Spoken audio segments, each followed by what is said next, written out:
great opportunity for me to be able to study and learn with my friend Rabbi Igael Gurin Malous for Shavuot.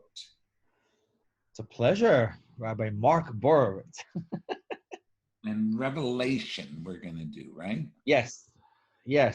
I mean, it's Shavuot, so of course it's definitely part of what we have to do and part of the question. But I'm supremely interested in general, but very specifically right now in the nature of revelation, the nature of right, sort of as we learn, right, as Soloveitchik writes, to be confronted and defeated by a truer and higher power or truer higher being, and I think that can have many different forms, right, in many different ways.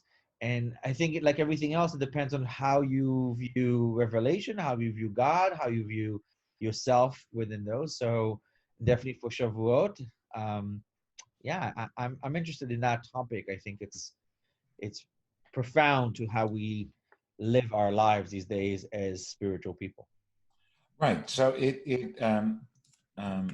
it's really so important because if you look at Anochi Adonai Elohecha Asher Hotzeiticha Me'eretz Mitzrayim Mibeit Avodim.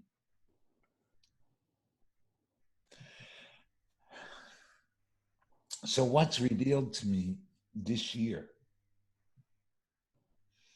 in my personal life and in my professional life and in the life as a citizen of the world is I'm powerless. See, a lot of people say, what's the commandment behind the first commandment? Live life as a powerless human being. Do not think that you are almighty because you couldn't get yourself out of fucking Egypt. It's the piece we study in Brachot, right? Rabbi Yochanan, who knows the formula. A prisoner can't free himself. Right.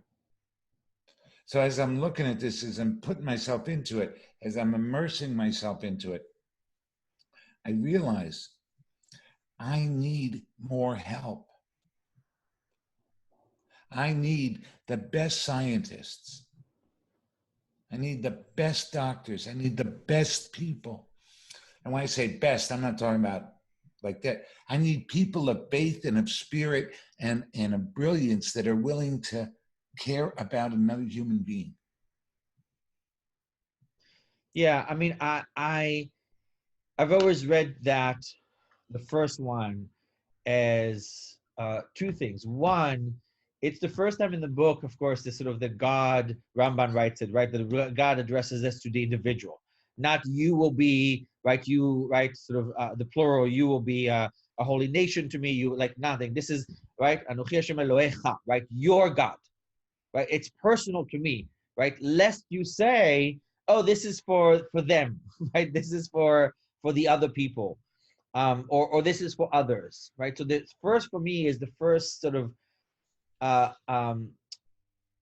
moment that sort of God really tries to, or the text really tries to say to, like, dude, I'm looking you in the eye, right? Let's start from scratch, right? I am the Lord your God, right? Let's stop with the bullshit. Right? Let's stop with everything that's happened. Let's stop with your narrative, with your life story. Like, you're here. I'm trying to talk to you, right? As your wife, right, says, right? Soul to soul, man to man, person to person, woman to whatever it is. I'm here talking to you, buddy, right? Which I think is so direct, right? And in relation to what you said, right? Sort of that. Let's be honest, right? As they say in Israel, bוא נדבר דוגרי, right? Let's really look at things, right? And in that sense, the commandment, right, if you will, is when you acknowledge the one-to-one, when you acknowledge the soul-to-soul. Right. Right. In the sense of I need help. Right. that help is no longer a weakness, it's a strength. That's right.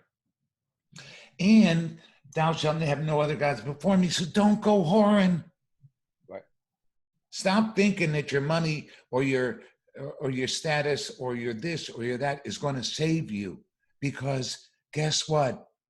Rich people are dying as well as poor people. Right, right.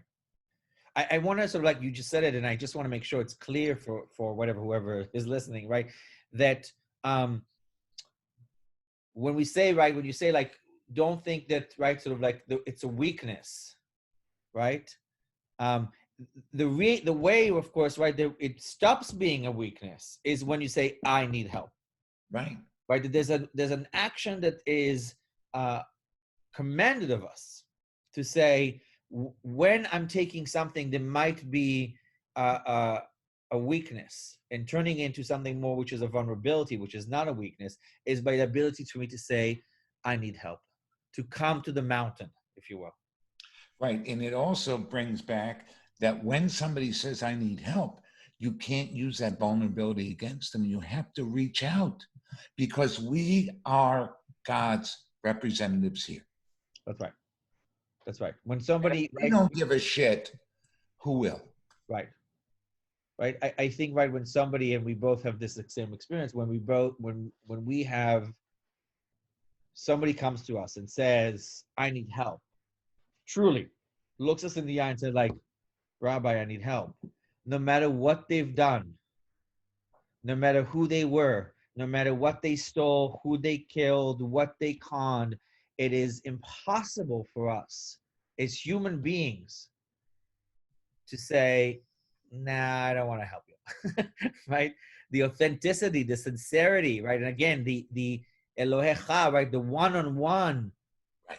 The godliness, I get to see the godliness in the other person, and therefore, like, I'm compelled. Right. And unfortunately, that's what people are missing. Agreed. I mean, whatever has to happen with reopening, wearing a fucking mask is part of it. Right. And it's saying there's no exemptions. Right. Stop thinking of yourself as exempt, Right. that you're in this. And this pandemic has shown us that what happens with a bat and human being in Wuhan, China,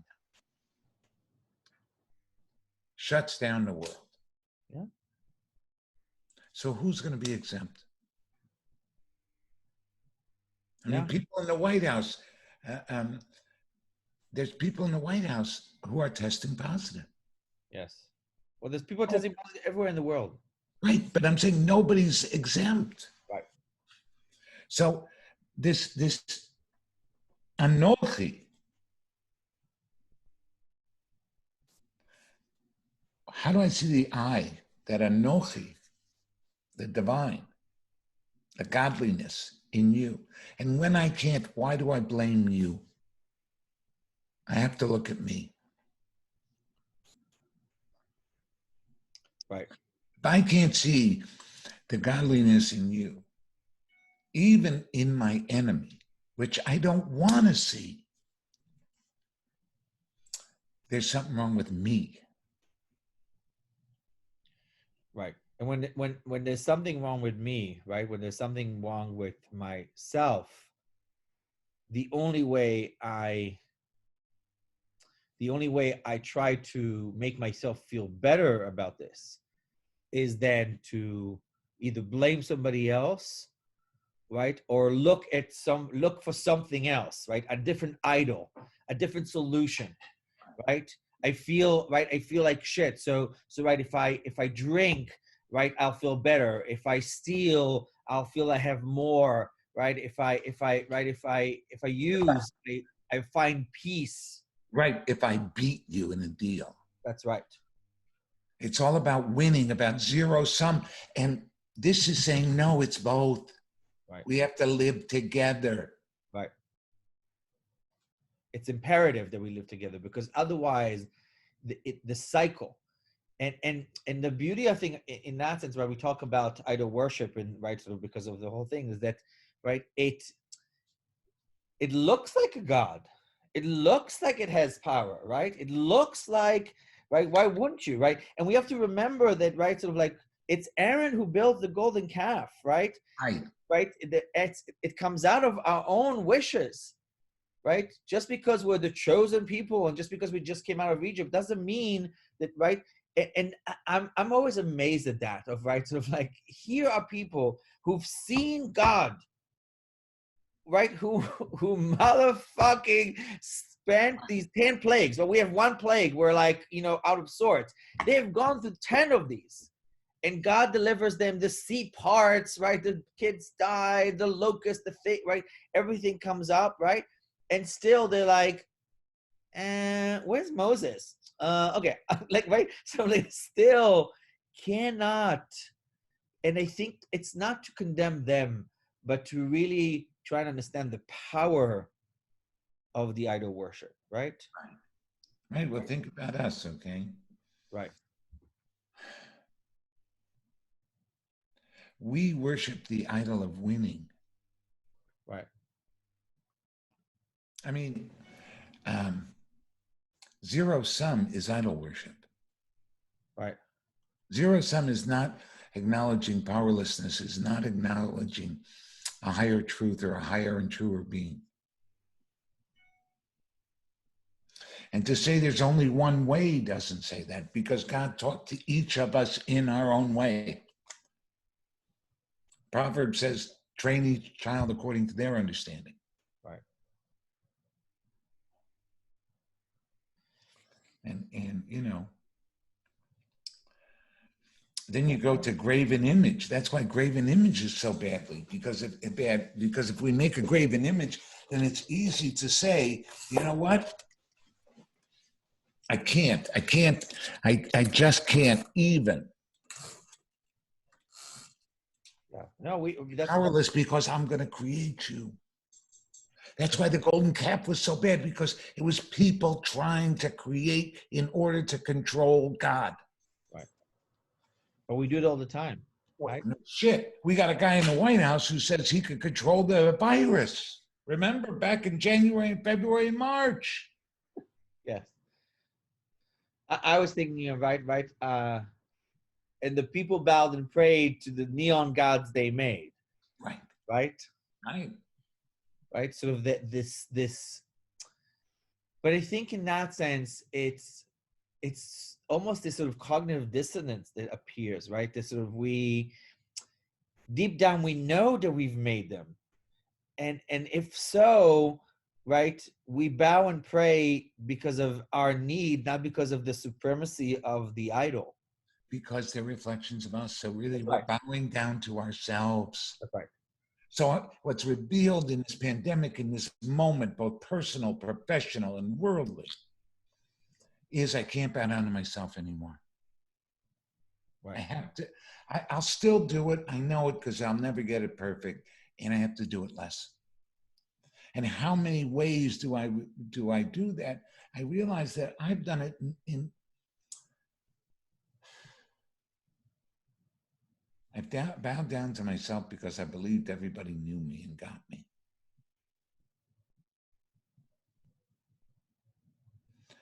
And I believed that people appreciated what I brought. And it's not always true.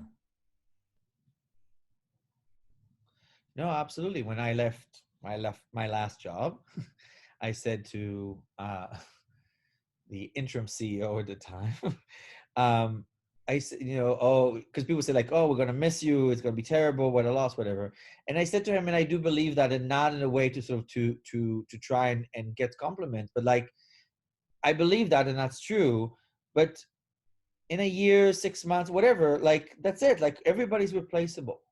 Right. If I let myself believe that I'm not, if I let myself believe that somehow I'm so unique and such a gift to mankind, I'm worshiping myself. Absolutely. And I can't afford that. No, and nor can I. Right. Because I can't afford for you to do it, and I can't afford for me to do it, and you can't afford for me to do it. That's right.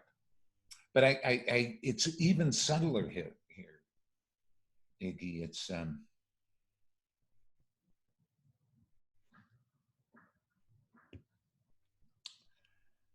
falling in love with my own image, or whatever you want to, however you want to put it. Buying your own press, reading your own press. I think it is, right.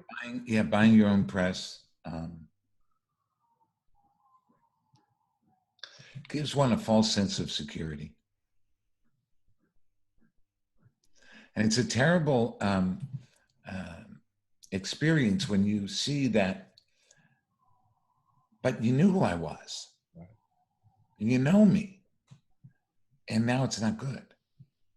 Right. That rejection that happens. And it's not even blaming somebody else. It's, why didn't I see what was going on? So that's what that false image does. False image of God, false image of myself, etc. False image of you. I can't even see you falsely, because then I put on you something that you cannot fulfill. It's a setup.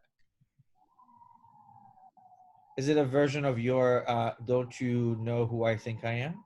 Yeah, I think so. It's not mine. It comes from another guy. It's interesting. I think, right, as we look into this sort of, right, this moment of revelation, and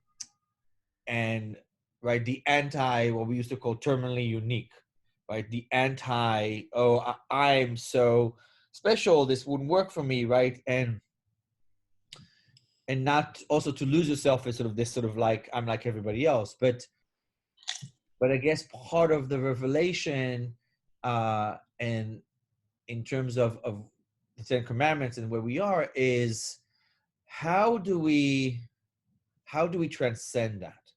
How do we, because right, it's so hard to live constantly in self-reflection, right? It's so difficult to constantly live in this sort of like, right, sort of like constantly like, am I right size? Am I too big? Am I too small? Right? It's exhausting. And we all want to feel good, right? I want to feel like I have an impact. I want to feel like I'm recording this, we're recording this because there's something for me to say, right? It's hard to constantly balance, right? Sort of this negotiation of my importance and my I don't know, my universalism, right? One of our rabbis, Harriet Rosetta, would say, it's both. We have to hold both at one time. So when you think about what Heschel said about the prophets, they held God and humans in one moment at one time. And so it's difficult, but you see, as we're doing this, and what's being revealed to me is that the importance of the depth of our tshuvas, the depth of our doing tshuva, the depth of, okay, let's stop going with this usual stuff that I did this wrong, or I did that right. But I've received this revelation. So this is all new for me right now. This moment, I've never had these revelations. Receiving it, taking it in, and using it and living with it, that's what raises us up. That's what keeps us in that both and. And we're going to make mistakes. I'm not saying we're going to get it right. But getting out of the zero sum, getting out of the either or, and constantly receiving and having new revelations. See, the problem is most of us are one and done. So revelation is a continuous process for us, right? That it has to be, right? We can't wait for Shavuot. We can't wait for Friday Tshuva group. We have to constantly ask for it, right? So in that sense, very Buber-like, right? We have to be in this constant state of will, right? So that God, right, would be able to sort of penetrate with his grace, right? That we constantly have to be open for the revelation. And therefore, right, it's a commandment because, right, you have to constantly be in accepting the godliness, right? So that none of the Ten Commandments have any meaning unless you look at it from God consciousness. Right. Unless you look at it through revelational consciousness. That is, that every other action flows from your ability to make meaning from the first thing that I choose my revelation. Yes? Right. And I engage in it. That's the powerlessness. That's the anochi.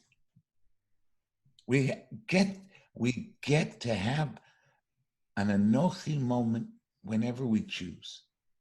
The Kotzker said, where do you find God? Wherever you invite God in. Yes. I mean, it sounds simple and trite, yet it's so true. Right. Think of the times when you have invited God, whatever your conception of this God that doesn't give a shit. That invitation. Just to take you off the hook, right? So this is mine. Like, I don't believe that God gives a shit about humans. Just not just like for some people. Right. And I believe that God does give a shit about humans. So this is our ongoing banter.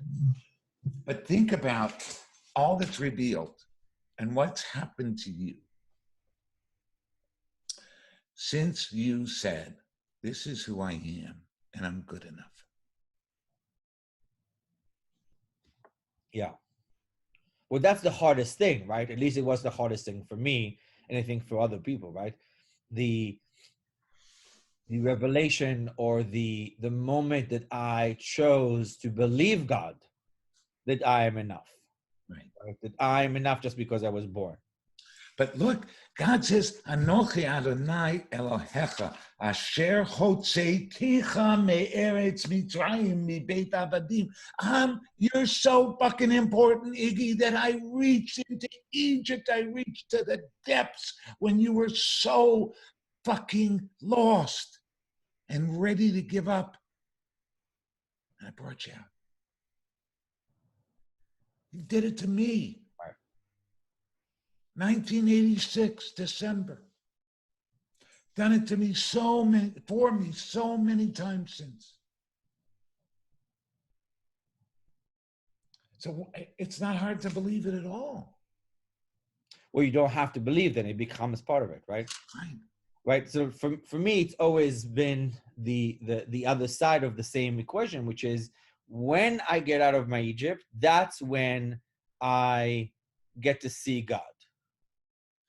Right. And I'm saying right, exactly, right. That's right. So like for me, right, it's sort of that not only right, oh, I'm so important, it's sort of like I'm out of it, and now I can see through that process of leaving Egypt that there is God, right? Sort of in that sense, perhaps even God within me. Right. Well, that goes along with crossing the Red Sea and the song of the sea, Ve'i Levi Behu. Right. Right. I'm saying after the first time, right, now I realize that God's constantly doing it. Am I fighting God?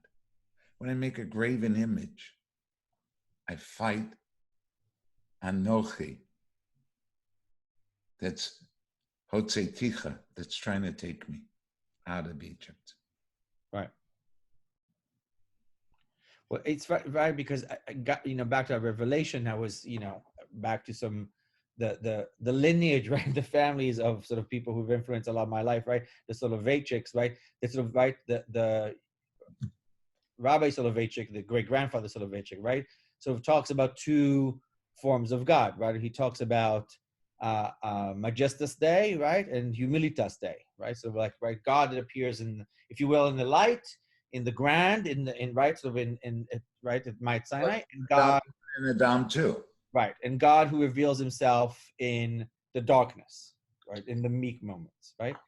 And I will admit that I've always responded to the meek moment. I've always responded to in the depths of my despair, in the depths of my pain, right? God reveals Himself, as He said, like as if kiviyachol, like as if like a father, as if like a brother, right? God appears to me through the one creation that He's done in perpetuity, which is right, B'Tselem, which is humanity. Right. right? Which, as you know, informs my theology, right? Because the other part of God doesn't give a shit is that then I have to then. Right. It is my responsibility to give a shit. Right. So in that sense, at that moment, right, in the depth of despair, right, that's where for me, right, sort of that God is, right? In as he says, right, in the narrow confines of a small room, right, taking up to no space at all, right? That for me is interesting. And I can see people, right, at the bottom of the mountain, right? The mountain firing and booming and everything, right? At the bottom of the mountain, people feeling like that at the moment of revelation. Right. So I have this thing, right? Put it back. I couldn't get it right side up. But if you take a look, that's the sky. That's beautiful. Yes. Right? So I'm going to label it on Facebook later, God's paintbrush. That's God's majesty. I surrendered this morning to that majesty. It's so funny that you should say that, because that does nothing for me. What? Like nature, right? I was just talking about it this week. Like, oh, people go to the Grand Canyon and be like, oh my, and I'm like, it's a big hole. And like, well, and I'm being serious. I'm not trying to be contrarian. I'm like, it does nothing for me.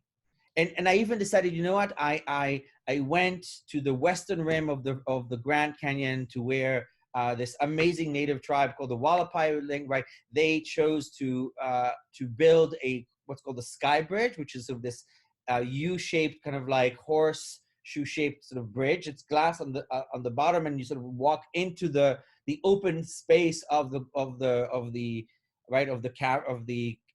chasm of the Grand Canyon. So you're suspended in midair and you walk in. Like, I have actually a fear of heights. That was like absolutely terrifying, but I did it, right? It was great. But I'm like, However, coming back from Brooklyn, right, going on the Brooklyn Bridge or the Manhattan Bridge, and the skyline of New York opens up, or flying into Brussels, right. And seeing and man-made, for me, that can bring me to tears. See, for me, it's both. So I would say that the skylines that you're talking about, that's the majesty of God. Right.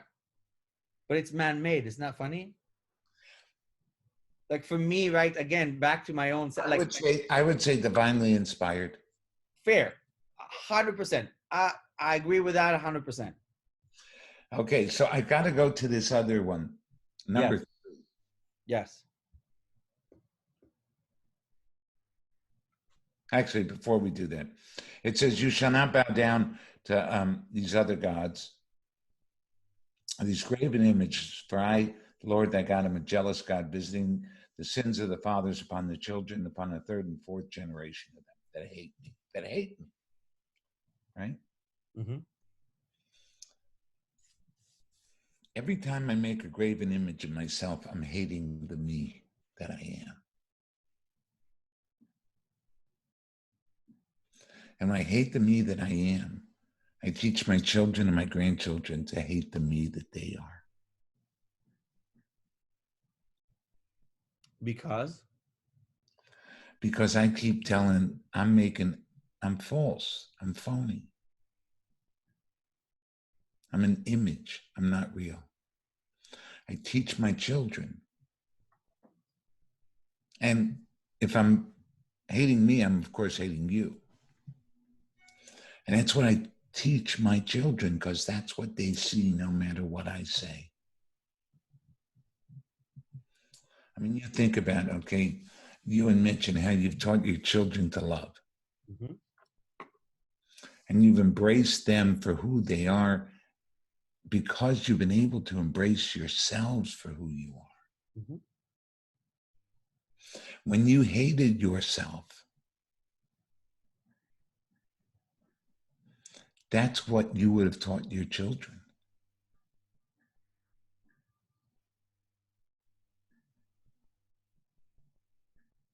But when I hated myself, I pretended to be somebody else. Right. That's the engraving, right? When I hate myself, I pretend to be somebody else because I hate being me, right? Right. And as soon as that I happens, hate everybody who remind me of me. right. And as soon as that happens, the phoniness is it just overpowers. Right. And you have to worship it. You have to feed it. You have to worship, right? You have to constantly maintain this facade. And you make your children Oh, yeah. worship that facade. Right? And your friends and your people, right? So like everybody around you. Right. So what else is going to happen to your kids? That's right. That's right. But then the next one. Lo tisa et shem Adonai Elohecha l'shabeh. Yeah. Yeah. Falsehood. It says in vain, right? But it's falsehood. How many times have we used our own names to swear falsely? You know, I think about it. Okay, what was the purpose of swearing on a Bible in a court of law? Because people thought if you put your hand on the Bible, you wouldn't swear in God's name. Right. Swear falsely. Yeah. In fact, in one of the version of things, it says, and those who write, how it says, right? Lo tisa et Hashem Elohecha lashav, ki lo ynakeh Hashem et asher yisa et shemo lashav. Because if you do, God will not cleanse you. Right. There's not enough tshuva in the world Right. for God to cleanse if you are able to use His name in vain. Right. You want Right. to swear in your name? Swear in your name. Don't use my name, God says. No, because that I won't forgive. Don't talk to me. And I'm saying to you that I don't forgive when I use my name in vain. When I use my name falsely. When I lie. Right. When I lie in order to promote something. I suffer. I can't get clean from that. Which is why one of the things that we talked about one time is I told you, don't ever lie about me. There's enough shit I do wrong. You never have to lie about me. Right, there's enough stuff. I don't, don't worry about making up stuff. There's no need for that. Here's a whole bucket. I feel the same way.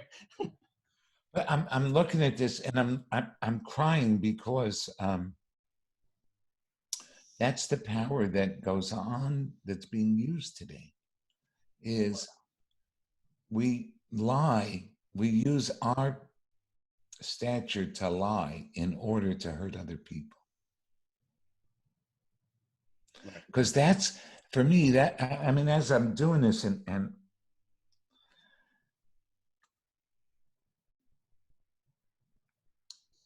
using God's name falsely is only so I can hurt somebody else.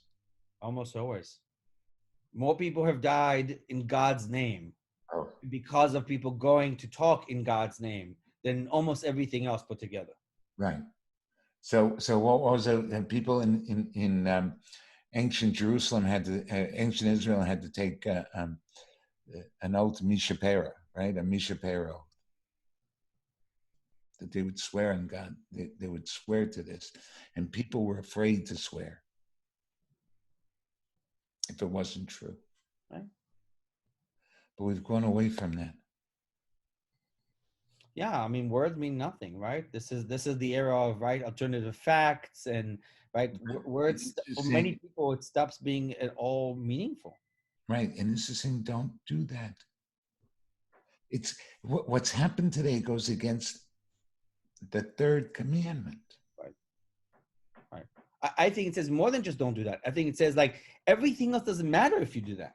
Right. It's number 1 and 2, because, like, if you do that, I don't even get a chance to talk to you about not killing or nothing. Like, if you can't understand that your words have meaning, if you can't understand that what you say can bring falsehood to yourself and to others, and then you could say, oh yeah, I wouldn't do that. But like, then if you don't agree on the basic terms that your words have value and that you are value of self, I'm not even bothering with the rest, because like, you ain't got it. No. Not only don't you have it, but you're not who I brought out of Egypt. No. You are a little ungrateful motherfucker. That's who you are. Right. Right. And look, and maybe that's why God has removed himself from direct revelation sense, right? I mean, I know you believe that God is in a lot of places, right? He brushes the right, the desert and the Yeah. beauty, right, and the beauty of the ocean. But you know, and I don't, of course, but maybe that's the reason we've broken the promise, the very basic promise. We've broken the first of the commandments, and we still cannot even, because God knows we've broken all the others, right? We've Right. But these stolen, first three, right, as we're going through this, right. these first three are the setup for the rest of them. They're the base. Right. That's what I mean. The foundation. They're the credo. And where are we? Even the Fromme Yidden. Everywhere. Right. Everywhere. We've lost our ability to truly seek what is divine.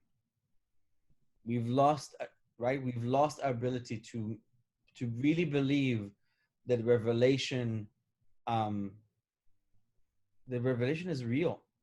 I think even the most pious, Right. don't really believe the revelation is real anymore. Right. So Rabbi Nachman used to go to the forest every day and for a half hour just cry, God help me.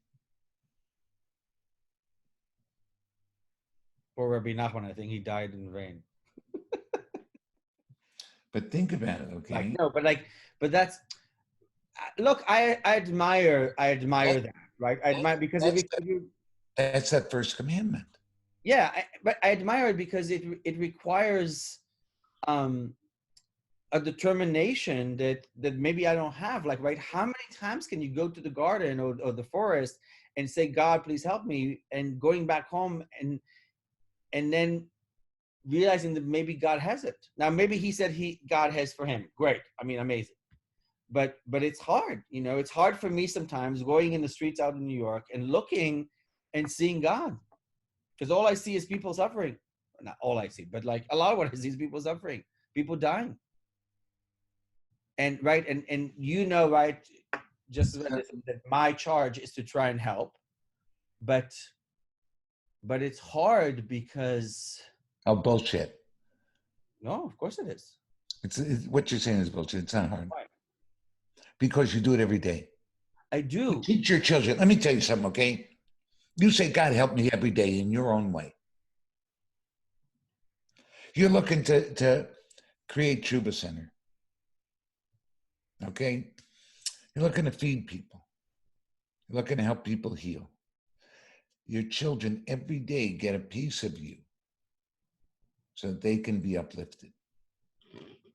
Your husband every day knows that he can count on you. Yeah. Because even when you don't want to, you do it. You see a homeless person, how can I help? You see somebody in pain, what can I do? Yes, but even if it's only saying hello and recognizing their humanity. Oh no, that's for sure. And okay, so that's God help me, because all of us, let's put it this way, I don't know about all of us, but certainly you and me, we know how to be selfish sons of bitches. Oh yeah. That I have no trouble with. I mean, come on, this is us talking. But it's funny to think, right? I don't. If I ask for God to help me, it's unbeknown to me. Okay, do you daven? Do I daven? Yeah. Not really. You don't get up grateful in the morning. I do. You know what? That's a lie. Yes, that's true. I do. I do. But that's not fair. I would say that's not fair. Oh, it should be fair now. No, that's right. That's not fair.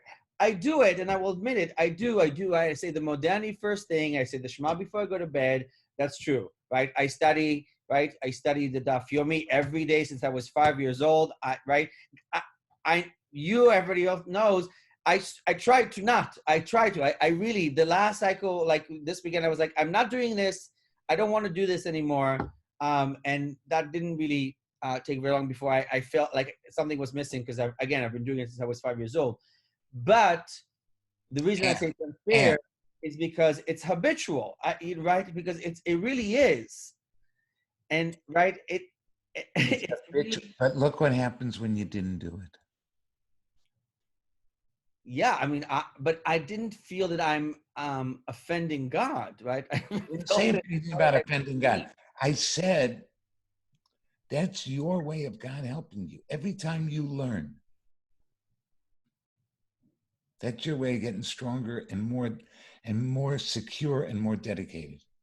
Well, it would be nice for God to be a little more explicit, if you will, if he's there. But that's the thing, I don't believe he's there. You are such a God's saying, don't lie. Wait, but you are such a devout person. So in that sense, that's right. So turning it on you, like, you are the epitome of devotion. Everything you do, you see God in it, right? I mean, everything you do, from waking up to eating, to going to the bathroom, to smiling, to teaching, to learning, to holding your wife's hand, like, right? You see God in absolutely everything, right? You're the opposite of me in that sense, right? For you, God is in every single moment of your life. Yes. Right? Sometimes I forget. Yes, right? And sometimes I remember, right? So, like, right, I wonder if it's like always, if it's this even Steven, right? When I remember, you forget, vice versa. But for me, I'm thinking of you, right? And I'm thinking, like, again, fuck, how exhausting is that? I mean, not to be crass, but can I just go to the bathroom alone? Get out. Like, can I just be by myself for a second? Right. And for me, it invigorates. Right? I'm kissing my wife. Get out for just 1 minute. You know what? Like, give me 5. Right? And it invigorates me. It's so interesting. Just like the study invigorates you. Yeah, but that's the thing, right? So, because here's the thing, okay? Both of those things make sure that we Lo tisa et shem Adonai Elohecha l'shav. L'shaveh. Shav, yeah. L'shav. I can't read it. I don't have my glasses on. So. In vain, for nothing. Falsely. Yeah. So think about this, okay? One of the things that both of us are dedicated to is truth. Mm-hmm. We are ruthless in seeking truth. Mm. We share that with the Kutzker.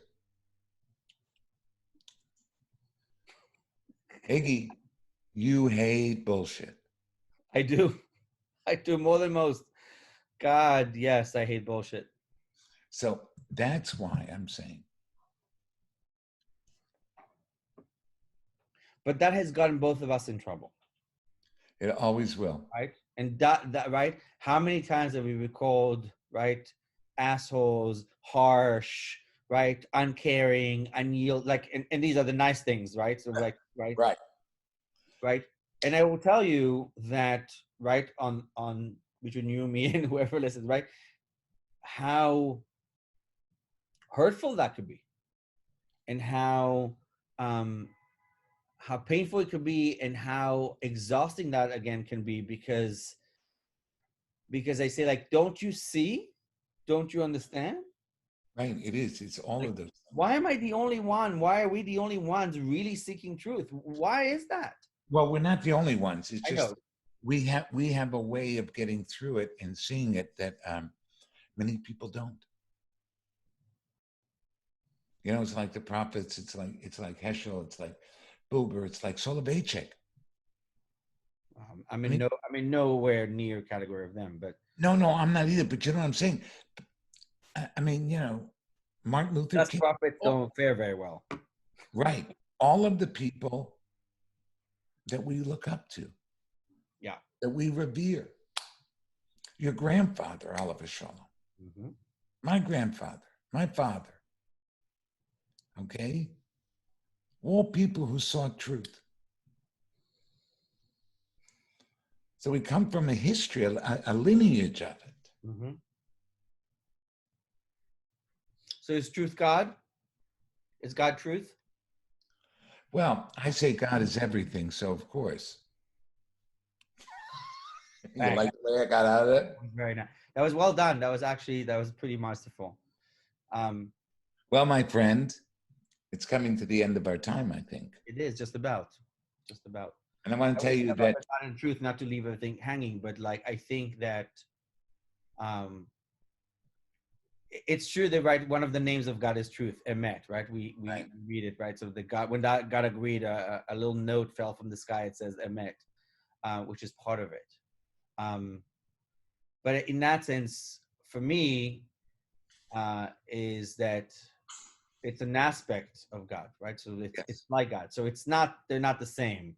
no, They do stand for it's like a placeholder for many of them. So for somebody like me who believes that God does not really care, and my truth is sort of as close to it as I can get. right. And for me, this idea of constantly having something revealed and receiving it. Mm-hmm. So that's the other piece. We've come up with a lot of things, a lot of new revelations. Are we willing to take them in and receive them? Right. No, for sure. And I'll say this, right? If we know, right, that the commandment is that every person should see himself as if he come out of Egypt, that means that every one of us then gets to be at Sinai. So we get the revelation. We get it. We get to. You're right. I love you. Love you too. Chag Sameach to everybody who's Chag listening. Sameach. And if you have any questions for both of us, you know how to find us. Rabbi Mark Borovitz, thank you very much. Rabbi Igael Gurin Malous, thank you very much. Thank you. Thank you, everyone. All right.